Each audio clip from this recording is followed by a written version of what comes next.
The strongest storm of the year, Hurricane Melissa, with winds of nearly 300 kilometers per hour, headed toward Jamaica. On the island, as a result of the disaster, 3 people died and more than 50,000 residents were left without electricity. Heavy rains are flooding roads and homes. Residents of the island are being urged to evacuate.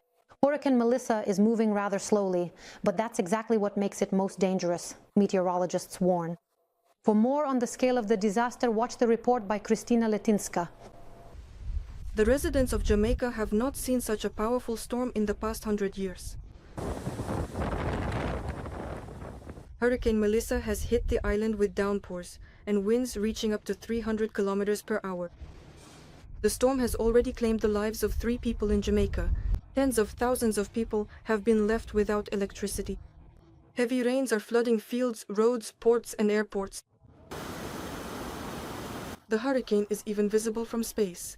Satellite images show how the storm is gaining strength. The eye of the storm, its center, is located in the south of Jamaica. In fact, the most important thing to talk about here is the extremely heavy rains and catastrophic flooding that will accompany the storm, because it is moving very slowly. This slow movement will really cause a problem. On the eve of the storm, the Jamaican government urged people to evacuate. Nearly 1,000 shelters have been set up across the island. Jamaican residents prepared sandbags and wooden boards to reinforce windows and doors. People were stocking up on essential items and food supplies.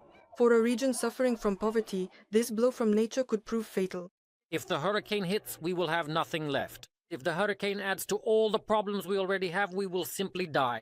Besides Jamaica, Hurricane Melissa has already caused damage to the Dominican Republic and the island of Haiti.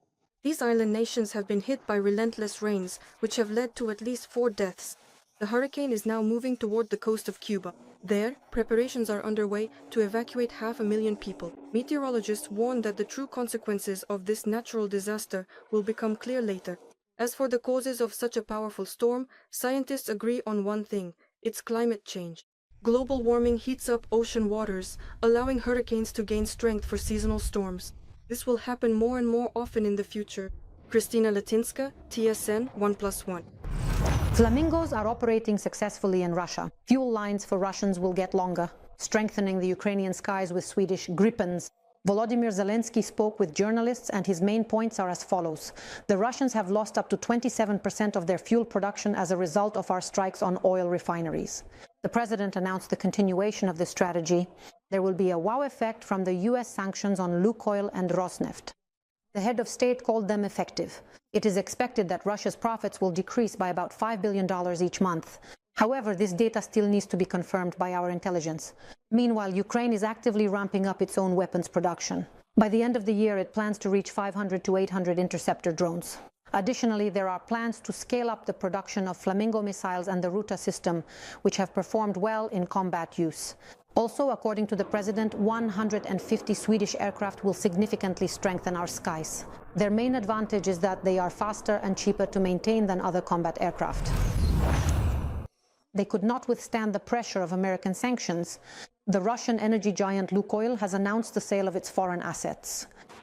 The website of the aggressor country's company states that they will comply with the restrictions and are already looking for buyers. The U.S. Office of Foreign Assets Control has set a deadline of November 21st by which Lukoil must cease its operations abroad. Otherwise, it faces significant fines. Those who cooperate with them will also be punished. Indian and Chinese partners have already started looking for alternatives. These sanctions mean that all of their companies, even subsidiaries, will have to sell their European businesses and stop supplying oil to their customers on the continent.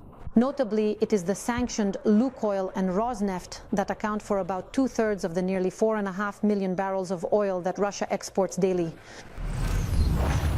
Flooded dugouts, equipment stuck in mud, and a lot of swearing. Footage of Russian positions being flooded after the destruction of the Belgorod reservoir is spreading across the internet. Water has flooded the trenches, their motorcycles and armored vehicles are stuck in the mud, and the roads are waterlogged. Many occupiers are openly complaining about logistics problems without any censorship. The first reports about strikes on the Belgorod Dam began to appear as early as October 24th. The Russian side reported drone and missile strikes on the dam. After that, an uncontrolled release of water into the Siversky Donets River began. In many sections of the front, this body of water serves as a natural barrier between the positions of the Russian and Ukrainian armies, particularly in the Vovchansk direction. The governor of Belgorod region has already called on residents of several villages to evacuate. It became known within a few days that it was the Ukrainian side behind the strikes on the dam. This was confirmed by the commander of the Ukrainian Armed Forces Unmanned Systems with the call sign Madyar. The operation was named DAM. So what's up? Hang in there just in case, Madyar wrote on social media, adding that now the Russians will need gondolas to get around the area. That's how it is. Dug position. The water is spread out, overflowing the banks. The entire road is flooded. There's a car standing in the water. It can't get out.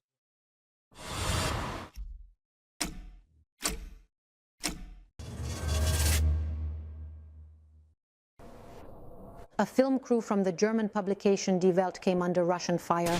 They were filming a report near the front line. At that moment, a Russian Lancet struck a car parked nearby. One soldier was killed, another was seriously wounded, and 3 members of the reporting team were injured. The cameraman sustained shrapnel wounds to his legs, while the producer and reporter suffered minor injuries. Journalist Ibrahim Naber himself wrote about this on social media. The cameraman accidentally captured the moment of the strike, which you can see on your screens right now. And this happened 25 to 30 kilometers from the front line. Drone provocations in Europe. An unidentified drone was shot down near a military base in Estonia. The incident occurred in the south of the country, just 50 kilometers from the border town of Pekeri in Russia's Pskov region. In total, 2 drones were spotted near the military base, and only one was shot down with small arms fire. Also, due to the appearance of a suspicious UAV, the civilian airport in the popular Spanish tourist city of Alicante was closed for the first time. Flights had to be delayed for 2 hours. Some were redirected to neighboring airports. This incident is already being investigated by local law enforcement, but it is still unknown who exactly launched the drone.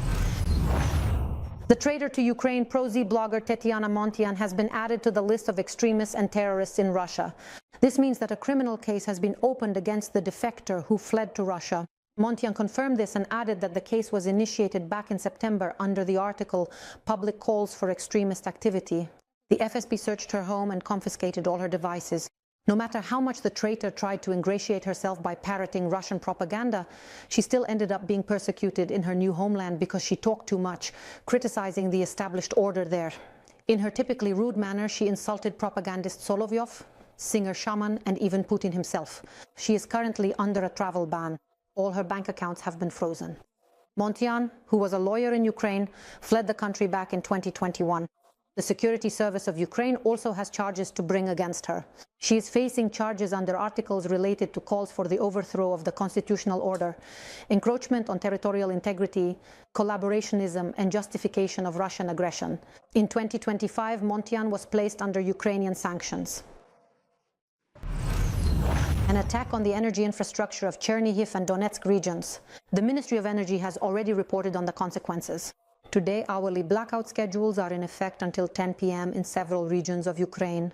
At the same time, it was necessary to implement power limitation schedules for industrial consumers, also until 10 p.m. Energy specialists urge people to use electricity sparingly. How can you avoid freezing in winter and prepare for prolonged outages? What else are residents of apartment buildings in cities managing to do? We spoke with experts. TSN correspondent Alina Lisova has gathered instructions and life hacks. Solar panels plus batteries on rooftops, those who managed to install them are now at an advantage. Now it's getting more difficult. The Green Home program, which covered the costs of energy independence, is no longer operating. So what options are left for those who don't have their own solar power station? You can only rely on local programs. Currently, there are 2 such programs in Kyiv. The first is the 70-30 program, which means joint financing of energy efficiency measures for residential buildings, homeowners associations, and housing cooperatives. Right now, from October 20th to December 20th, applications are being accepted at the Department of Housing and Communal Infrastructure. That means all homeowners associations and housing cooperatives in Kyiv can visit the website of the Department of Housing and Communal Infrastructure. The last 2 news items currently on the website are firstly about how to submit an application. And the second news item is about the fact that applications are now being accepted, where to apply, and which phone number to call to register. So for 2 months, the department will be accepting applications. The second program is compensation for generators, which provides partial reimbursement of the cost of purchased equipment for co-owners of apartment buildings. This could be a generator, an inverter, or any systems with batteries. And separately, within this program, there is also a reimbursement when a full-fledged solar power station is installed on the building, meaning solar panels, an inverter, and batteries. In that case, the reimbursement can be up to 500,000. As I mentioned earlier, for generators and simple inverters, the reimbursement is up to 300,000, depending on the number of floors in the building. However, to install systems that work with inverters and batteries or solar power stations, the installation takes at least 2 months, the expert emphasizes. And even if the work starts now, it will only be finished at the beginning of January. So right now, there's only one option: renting. At the moment, the only thing you can realistically do quickly is to purchase a generator or alternatively rent one.